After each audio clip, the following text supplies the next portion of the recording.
I think the myth and the programming is we're supposed to have these beautiful lives. We're never supposed to struggle. Nothing's ever supposed to happen. And then when something does, people are so shocked because they've been so disillusioned. I think if we taught people, like, stuff happens, man. If you think you're immune to it, then you're going to have a rude awakening. Yeah, me too, right? Something's wrong with me. Something happened.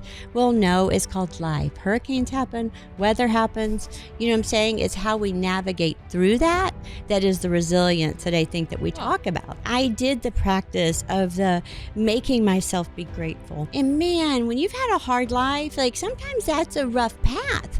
Gratitude is just this thing that blows me completely open, but it was a process. Hey everyone, it's Tamara Thompson with Broadcast Your Authority, and I'm surrounded with a great panelist of hosts. Thanks for joining me today, everyone. Thanks for having us. And today I'm super excited and grateful for the opportunity to have Suzy Batiz Young here. She is the founder of Poo-Pourri as well as Supernatural, and she has some great things going on around helping women in business. And I reached out to this woman, a while back. We stayed connected over the years, and there was this thought that I had that I was meant to reconnect with her recently, and I'm glad that I did, and I'm glad that she's here today. So. Thank you so much. I'm so grateful you did. Yeah. Well, I know your backstory, and there's a lot to it, from serial entrepreneurship to growing up to failure to success. Could you share a little bit more about the backstory kind of leading up to the creation of Poo-Pourri? Yeah, well, it depends on how far back we want to go, but I grew up in Arkansas, what we would consider poor. I had a family. I'm real passionate about people finding their creative expression.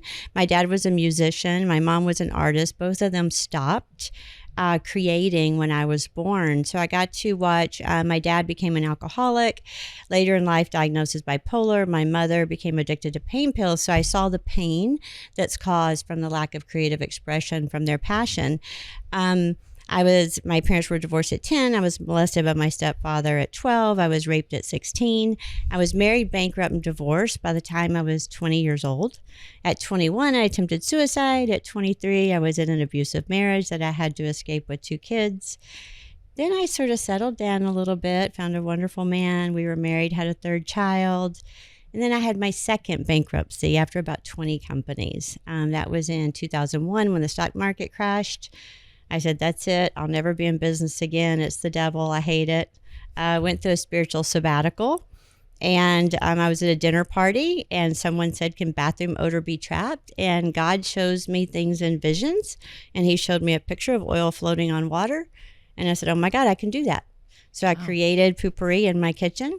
And one day my husband, after 9 months of testing, walks out of the bathroom, and no one thought it was a good idea. Okay, I want to say that. People, they do not have to believe in your ideas. As Kevin said earlier, do not tell them, because they're going to try to put you down. The advantage I had is God had already shown me. So I knew what was possible. He walks out of the bathroom one day and he says, oh my God, we're going to be millionaires. I said, what are you talking about? And he said, do you realize what you've done? You've taken the smell out of beep, right? I was like, oh my gosh. So, and here you go. Here's Poo-Pourri. Not because I wanted to create a business, because I was shown it and I followed those steps of what I was shown. Mm. Well, I think that I know a lot of different stories from your past, but I think one of the things that really related to me, to you, it was the resilience factor of all the things that you went through your personal life, to failures, to bankruptcy, to other things, and then leading into this path. What was it that really allowed you to, like, when he was like, we're going to be millionaires, like, what was your next step after you were to bring that to market? Like, what was kind of like the first part of success that you saw within that company? Yeah, I think it was, like I said, I didn't want to be in business, but it's like almost like when you have a child and it's like, wow, I have a child and I need to take care of it. That's the way it was with Poo-Pourri. It's like, oh, wow, this is too good to keep to myself. I need to nurture it. It's here. It's alive, right? Mm-hmm. I often talk about that, things of being alive, right? Versus, and it was very passionate for me. I had a lot of energy behind it. So I just started contacting all of the essential oil experts in the world. And I said, if you want to control malodor, how would you do that? And they started sending me a list of oils, and I just started mixing and playing, and here you go. The wonderful thing is I'd had an essential oil background. I just never thought of it as a business.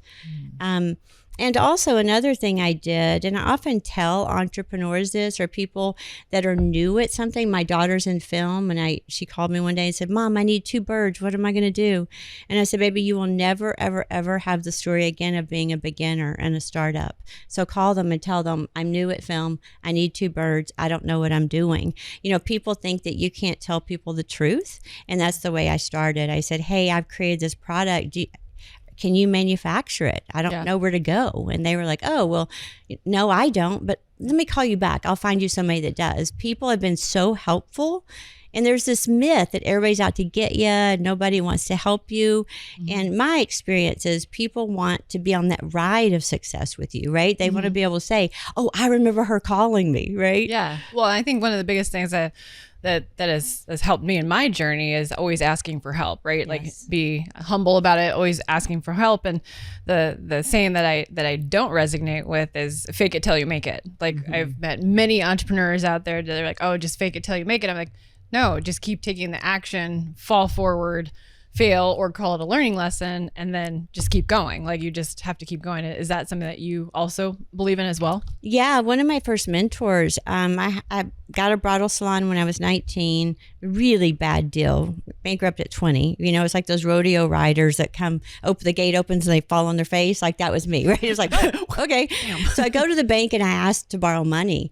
And thank goodness the founder of the bank was like, listen, number one, you're an entrepreneur, get used to bankruptcy, right? Basically what he was telling me is failure's a part of it, right? So don't stay attached to it. He said, whenever you have a rotten fish, the thing is to see it really quickly and then turn away and keep moving. So from a very early age, I knew that failure could be a part of the process. And, someone was interviewing me, actually one of the writers of Toy Story during the pandemic. We were locked down and he said, can I come interview you every morning for your story? And I was like, yeah. And I was getting up to my suicide attempt and I said, I was 21 and I attempted suicide. And he goes, wait, let me guess. But the good news is, and I said, what are you talking about? He goes, do you realize that you have told me for 2 weeks these horrendous stories, but you always end it, but what the good news is? Why do you do that? And I was like, oh, I didn't realize I did it. And I said, I think because when you've had so much hardship, you naturally have to harvest something out of it. Like, okay, if this is happening, because if not, man, it's brutal, right? You're just going down. Totally. I mean, and you could. That's definitely an option. But there's always something that like, let's go in and let's harvest the good that comes through the situation. And in Alive OS, I have a section called Harvesting. I have people write down every horrific thing they think happened, and then what did they learn from it? And it's not really Pollyanna. There's one thing to be Pollyanna and, disillusioned. It's actually not disillusionment. It's like we have 2 options. Because everyone I know goes through struggle. I don't know anybody that's avoided it. It would be nice, right? If I knew someone. So you might as well get used to it. And if you're going to go through it, it's important, I think, to pull those things out. So at least it's not wasted. And then you can use that, going on to your next adventure. You're always learning. Did you feel like through the process that you kept more of like a positive mindset through it, or were there moments where you're like, oh, I wish it, or you just wanted to give up, Oh, so many times I've wanted to give up, and those are the moments. And I was speaking with Kevin about that, these wonderful people like him and Les Brown and Zig Ziglar back in the day, I would fill myself with positive thinking, even when I couldn't do it myself. Right. I was very conscientious of what I put in my mind. And it's almost like I had to have something take up the space, because if I didn't, all of that trauma that I hadn't worked on healing, right, would just be like a waterfall down. I spent literally, my daughter was born, and I was 30 years old, and I spent 7 years on Zoloft. I had so much depression, I couldn't get out of my bed and barely brush my teeth. The doctors actually told me, you'll be on this for the rest of your life. You have generational depression, right? Well, that's not true. These people say these labels to us, and I believed it for a really long time until I kind of woke up one day like, hold on, that doesn't have to be my reality. Yeah. I'm curious, when you got it manufactured, and what did you do next? Like, what were the steps to get it? You mentioned in an interview yesterday that you got into like 10,000 locations with Poo-Pourri before you even developed the commercials for the Harmon Brothers. So like, what did that look like from the ground up? Yeah, so I kept calling around. I finally found people that the type person that manufactures. You have to realize I knew nothing about this business, zero experience. And I found people that could make it, and they were like, oh, your minimum is 25,000, 50,000 bottles. So I started the company with $25,000, so there was no way I could order that many bottles. I finally found someone. I begged them to manufacture it. And they were my manufacturer for 15 years. But they told me they would sell me 2,000 bottles. I'm like, okay, 2,000 bottles. And I thought, well, heck, I'll sell them out of the trunk of my car if I have to, because I've done that before, right? I was always that hustler. And I bought 2,000 bottles, and I just started sending them out to people. And there was a radio station, and we did this little guerrilla marketing, like, hey, here's Poo-Pourri.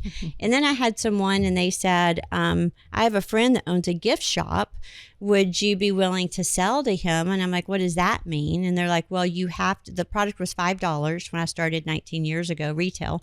And they said, well, you have to sell it to him at half of the cost so that he can mark it up. And I said, oh, okay. So then the price became $10. Okay. I was like, if I had to sell it to him at $5, the price just went up. So I marked it up to $10, went into him. And then the next day someone calls, and I went in with my milk crate, right? And I went into the store, and I was like, here's your product. Exactly. Here we go. And the next day someone calls and said, my friend bought this. Can I buy it too? I was like, yeah. And then the next day another store called, then another store called. I believe the reason for the success of it was because the product is great. Okay. And I don't, we call her. She has a mind of her own. That's her. It's not me. Yes, I mothered her in to the world, but I often tell entrepreneurs, don't stop at good. You need to make it great, because when it's great, people tell other people about it. And then you have a natural marketing, most people stop at good. And some people even put stuff not good. Like, man, I've had some cookies, and I'm like, who was around them that said this is good? Okay. It's funny you said that, because John D. Rockefeller said you have to be willing to give up good to get something great. Really? Yes. Wow, yes, I didn't know that, but that's quotes. The truth. And what you were just saying, it's just like, right. And it's very serendipitous that we're on the same show, because I just bought a house last year. It's a big, large house in the Chicagoland area. When I went into the house, in one of the bathrooms, which was a very opulent bathroom, they had like paintings on the ceiling, like the 16 show, very opulent. Wow. And in the bathroom, I see this little bottle. And I'm looking at it, and it kind of blended in with the decor because it was white and it had this black flowery thing. Yeah. And I'm looking at it, and I'm what is this? And it says Poo-Pourri, and I'm like going, I've never heard of this before. I've never seen this before. And I'm reading it, and I'm looking at the ingredients, and they're all like essential oil. I go, this is fantastic, because I wrote the book Natural Cures. I'm into all natural, can't have any chemical stuff in it. I'm like, this, and I grabbed my wife. This is really a great idea. I go, this is really smart. How come I've never heard of it before? So it's very serendipitous. So the question is, you obviously intuitively, not through market research, had a gut feeling that this product is something that people would want to buy, correct? Yes. I hated bathroom odor that bad, right? So I created it, and I knew that if I needed this solution, that other people must need it too. Right. And so that's what I did. I always create products that I want and I need if I can't find it. People in CPG talk about white space, and they say, oh, there's room for that. Right. Well, room is one thing. I say, if you can identify when somebody needs something, and let's get real, all the other bathroom fresheners on the market didn't work. And if they did work, they were full of toxic chemicals. Right. My mother died of MDS. The doctors at MD Anderson, I said, what caused this? They said 100% caused by chemical exposure. And I thought, oh my God, I'm sitting here watching my mother die of something that could have been completely avoidable, right? Because she didn't know or didn't have access to natural products. But yeah, so intuitively, I followed my gut. And the reason I say that, followed my gut, two things happened. I followed my gut in that there was a hunch. I saw it and it's like, oh, let's move towards that. But also it brought me alive.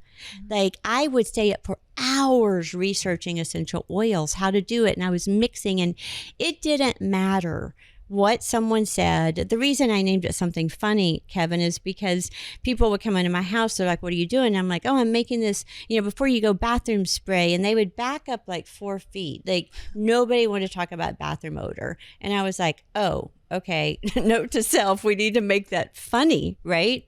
So I think it's very important to follow those gut hunches you have, but also notice where the energy is, right? I didn't have to make myself research it. I just had all this natural curiosity. Could I do it? I'd been shown it, right? So I followed that trail. And they often say an entrepreneur, some people has a gut hunch like, oh my God, this is where we can go, right? I have an idea. Let's do this. And they say what makes a true entrepreneur is the person that has the idea in the shower, but actually steps out and does something about it. Earlier when we were talking, you were talking about manifesting so brilliantly that I took a whole page of notes on. Thank you. I remember watching The Secret and I was like, something's missing. It's the action.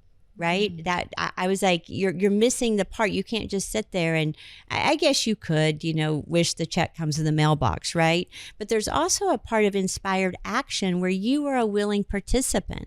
So you have the gut hunch, right? You notice, oh my God, I have so much curiosity and energy around this. I just want to see. You put on the blinders from what people say naturally, right? Because they're not it's your idea, your dream. And then you can carry that out and you have like this almost energetic buffer system. I always say it's like in the bowling lanes, the little pop-up, blow-up bumpers. The ball, right? So somebody's like, what? Bathroom odor? And you're like, it doesn't matter. I feel good. My gut tells me to go for it. Let's go. Those are like those bumper guards. Well, you employed Marketing 101. Trivia question. Anybody here know what Marketing 101 is? No. Marketing 101 is find a need and fill it. Yeah. And that's exactly what you did. And no one really knows this today, but this is how we were started in business. So people always want to know, how do you start in business? Find a need and fill it. But you did something else, and I want you to talk about this, and that is you were in alignment. Yes.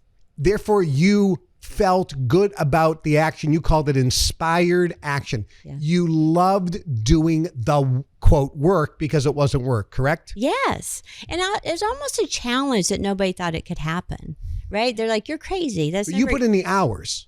I put in the hours, man. I'm talking like 24/7, but that's how you know that you're in flow. And you love doing it. Love doing it. Okay, so everybody who's watching, pay attention to this. Yes. Find a need and fill it. And when you're in alignment with your dream, with what your goal, what you want to attain, you will not feel like you're working, but you'll want to be doing action all the time, right? That's it. And I didn't have any long-term. I had 2 goals when I first started. One was to be able to shop at Whole Foods and not have to worry about it. I was poor. Yeah. I met actually the founder and he cried when I told him that. He was, it's expensive, isn't it? It was a very sweet moment. Such a beautiful man. But anyway, and the other one was to have it in every bathroom in the United States. Should have said the world, but whatever, right? But those were my 2 goals. It's like, okay, this is what I want. But yes, it's the alignment to that action. We have a lot of people. I actually called Dr. Bruce Lipton years ago, and I said, "Are ideas alive?" And he said, "Why do you ask?" I said, "I don't know. It feels like the ideas that turn me on and light me up seem to work out, and the ones that don't seem to not work out so well. And I just want to know why." And he said, "Everything's a vibration, and every living thing is seeking more life force energy." So if we think about that, how many times do we go like, And then you taught me about resonance and dissonance. We were talking about that earlier. Resonance is when two energy waves come together, they amplify each other. So you're more energy together. Mm-hmm. And dissonance is when two energy waves, not one's toxic, one's good, like they do on social media. It's just, you're just different frequencies, man. If we could keep it at that, I think the world would be a kinder place. That's not my vibe, right? But those two cancel each other out. But the important thing about that is you have less energy in that dissonant state than you did before you entered it, right? So that's one of the things I teach people is pay attention to resonance. And what you're talking about, the alignment, is the resonance. I was more with the idea than I was without it. Okay, that's where the natural energy, that's where my curiosity came from. I also wanted to kind of prove people wrong, because God had showed it to me, right? It's like, no, I know it can happen. Mm-hmm. So I kept pressing forward, and it took literally 9 months of exhaustive hours after mixing, but it wasn't exhaustive to me. It was energizing to me. And I often tell people that. So when someone has an idea, right, they think, I have to pull it off. Well, that's only 50% true. What you aren't understanding is that resonance is two vibrations at the same speed, same wavelength. So that idea is bringing 50% of the energy to the party. It too wants to live. Isn't that cool? Think about it. Every living thing is seeking more life force energy. But what happens is, we were talking about this earlier, we are programmed to not follow those gut hunches and those things that we see. And like you were talking about earlier, we're programmed to be robots, honestly. Yeah. One of my favorite movies is The Matrix. I've watched it 100 times. I'm like, that's how it is. Okay. So now I have to reprogram myself. And if you could just focus on what brings you alive, what makes you feel really good, Joseph Campbell, follow your bliss. It sounds so Pollyanna. Like, really? I could just follow my bliss? Well, you actually can, right? You can do that whether you're going out to dinner with someone. I tell people, notice, does that bring you down, or does that energize you? Does it give you energy? If it gives you energy, do more of that, period. You said something about goal setting, which, again, I want everyone who's listening to this, pay attention again of what you just said, because 99% of the people missed it. You said you had two goals. Yes. One, to be able to go to Whole Foods and not worry about it. Yeah, okay. The price. We'll call that a small objective, a small goal. Yes. The next logical step, something that is reasonable, something that's attainable, something that you can hit. It's small, but then you had a big dream. And I want this in every home in America. Yes. So tell the difference between having the big dream, but not living in a dream world, and then going back to focus on the next logical step, that small next target. Yes. And I think we go into, I appreciate that you caught that, because even though that seems like a small goal, that was a big goal to me, right? Like, we were poor. When I went into Whole Foods, I couldn't afford that for my family, So even though now it's a very small goal, back then it seemed like a very big goal to me. But that was a personal goal for me. The other goal, having it in every bathroom in America, was for Poo-Pourri. Right? I wanted her out everywhere in the world.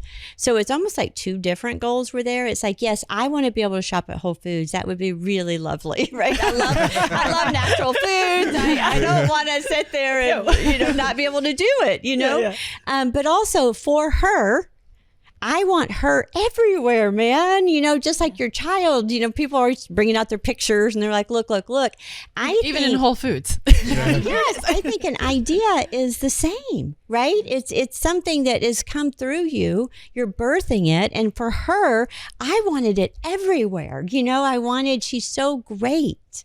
And I don't say that arrogantly for me, because I don't think I had anything to do with it, Kevin, except follow the aliveness, right? Mm-hmm. Going, hold on, I think I can create this, right? You said that the image you got was from God. You really believe you were shown it. So, and I love the fact that this was so successful. It lit you up. I definitely alignment there, and that you created her into existence. Yes. Do you think there's also a bigger purpose behind why you were specifically shown that? Yeah, of course, you were in alignment in that moment to have this and have this breakthrough, but do you think there's something bigger as to why this energy really came in to completely change your life because you were shown it? It wasn't necessarily an idea, you were shown it. Are you meaning to make me cry? Yeah. And I haven't discovered that until the past few years. I literally just kept following what's alive. It's like, I want to service her. I want her to be everywhere in the world. My maiden name was Barker. So they teach my marketing in universities. I've never taken a marketing class in my life, but a Barker speaks at the circus, right? So you go back to original purpose. What I have understood over the years of just following that gut and intuition is that we have 3 words at Poo-Pourri that I defined 19 years ago: defy, liberate, and transform. Poo-Pourri is my part-time job. My other part-time job is helping people transform their lives, right? Yeah. So I believe that I get really grateful. Yeah. She was a catalyst to allow me to have the stage, right? Yeah, you can see and for that. people to believe. Yeah, you can see that. There was such a bigger purpose to this. Like, the product is amazing, but it was just the start of something truly beautiful. Yeah, and I didn't see that. Yeah. So that's another thing. I don't believe we have to have it all planned out. Yeah. Like I was speaking, I taught a class at Harvard last week, and my team said, "You scratch that off your bucket list." I'm like, that was never on my bucket list. I haven't, I flunked my first year of college, right? I kept asking them 4 times, like, I don't have a college degree, right? Just in case you made a mistake somewhere. So I believe there's one thing about goals that are great, and there's this whole other beautiful trust in God that we are being led by that aliveness, right, onto a bigger, greater purpose. And you can tell it blows me open, right? Just the gratitude. It's like, yes, Forbes richest self-made woman, and that's all great. But really, the underlying thing is, and I had no idea about that, was that this is where I'm supposed to be. Because what I'm passionate about, like I told you, I asked Kevin to please introduce me to Les Brown. He saved my life. His words, I listen to him every day, and I've found that is also my purpose, right? Mm-hmm. And I didn't know that until she came along. So thank you for the question. I think it's so beautiful, and you can see it. Thank you. I'm sorry about that. I cry in front of my company too. I'm that CEO. I'm so grateful for everyone. I just cry. We can call me the crying CEO. But when you have been blessed, it's, there's one thing to say, and I did the years of practice, Kevin. I loved everything you said. I was like, preach, preach, preach. Like, I love every word that came out of your mouth, and yours too. It's like, I did the practice of the making myself be grateful. Right. Find the small things, true gratitude, right? Okay, I'm grateful for, and man, when you've had a hard life, like sometimes that's a rough path. Yeah. You're like, I'm in a pile of shit. Okay. And it's like, find the gratitude. Okay. Shit's fertilizer. So I did all those years of the hard work, and now gratitude is just this thing that blows me completely open, right? Yeah. But it was a process. Yeah, it activated you. It activated a whole different level. And that's the thing, like, as we grow and expand, we get more and more activated, more and more in alignment with what we're truly supposed to bring here. We get to bring something into existence. And it doesn't have to be the thing that everybody knows you for and love. It can be something that triggers within inside of you that you're really supposed to be sharing with the world. And that is so good. Of course, you're psychic, but I love that you knew that. Like I've done over a couple hundred hallucinogenic journeys. Like I was going to be a shaman at one point, like everything I've done, I've kind of gone for it.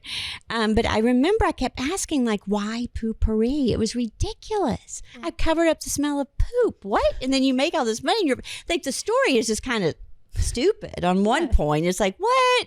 How did this happen? So I knew intuitively that there had to be something more. Like, why, God, tell me why? Of all the businesses I tried, of all my failures, this is kind of crazy. Yeah. And eventually I got the answer. Yeah. And I think in my experience, like, yes, I'm a psychic. I can see things, I can tell the future, but some things you're not supposed to know why. You're just supposed to trust and do them. And it's kind of along the lines of what Kevin says is like, it's the journey.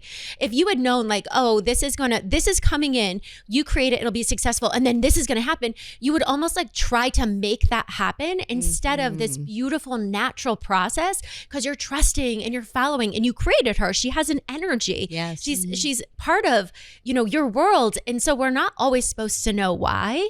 We're just supposed to experience. Yes. And that's what you did. And I think that's why it's so beautiful. Thank you so much. Did you feel like you were going as far as you could see, and then when you got there, you'd see further? Yes, exactly. I knew I didn't have to see. I knew there was something. I'm like, this can't be the But you story. didn't have to see the whole thing. I couldn't.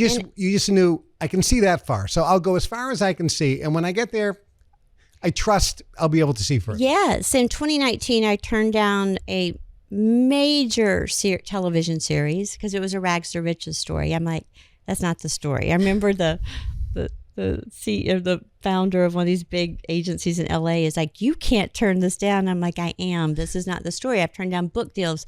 It's not the story, right? I knew it wasn't the story. I had no idea what the story was, but I knew like, this can't be it, man. I'm not that shallow to go, oh, I was poor and now I'm rich, right? It's like, there's got to be something here, man, because there's, So I kept following that intuition. I love that about you because you are very authentic. You are very true. And I love the fact that right here, you even just said, it's not just to get more money. Like you're following truly where you're being guided. And it's a really beautiful thing. I think also like yesterday you had mentioned, because you were talking about how you had a theory about passion. And if you were super passionate about the business that you did, that you're more likely to succeed. You were talking to, who was it that you were talking to? Was it Dr. Bruce Lipton? Dr. Bruce Lipton, yeah. Yeah. And what did he tell you?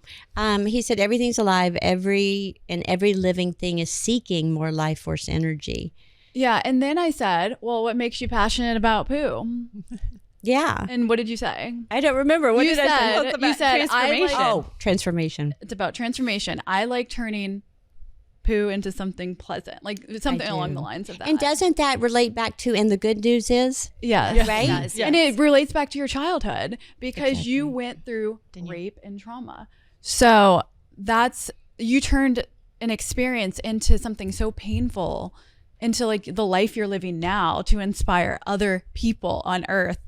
And like your story in general just inspires everybody. Well, thank you. And I'll tell you, so one of my long-term mentors was Dr. Gay Hendricks. He wrote The Big Leap. Passionate mentor of mine. And I called him a couple of years ago and I said, why is everyone so obsessed with trauma? I have this kind of belief that we're negatively imprinting, right? We keep this alive. I'm over it.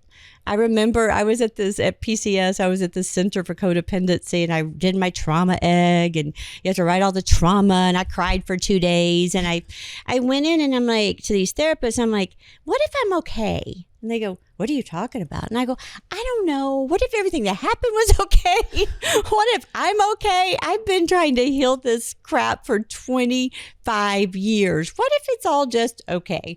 And they were like, isn't that irresponsible? And I'm like, I don't know. I kind of think there's an obsession with trauma, and no judgment, right? 25-year therapy junkie, right?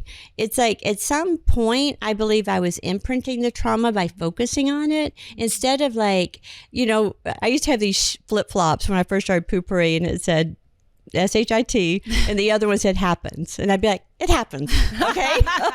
So I go back to that. And the good news is, I think the myth and the programming is we're supposed to have these beautiful lives. We're never supposed to struggle. Nothing's ever supposed to happen. And then when something does, people are so shocked because they've been so disillusioned. I think if we taught people, like, stuff happens, man. If you think you're immune to it, then you're going to have a rude awakening. me too, right? Something's wrong with me. Something happened.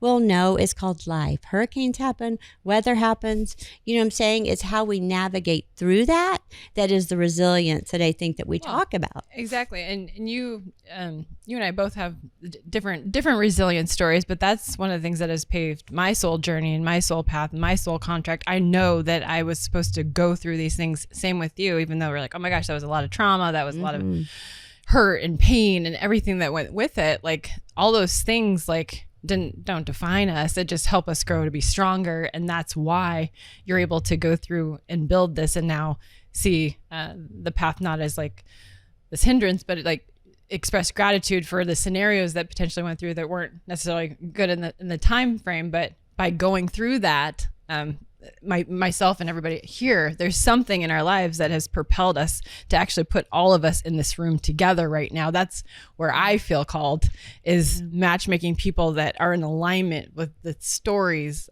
with things like that. And so I'm just super grateful to know you and have you in this space. And I was about to tear up there as well.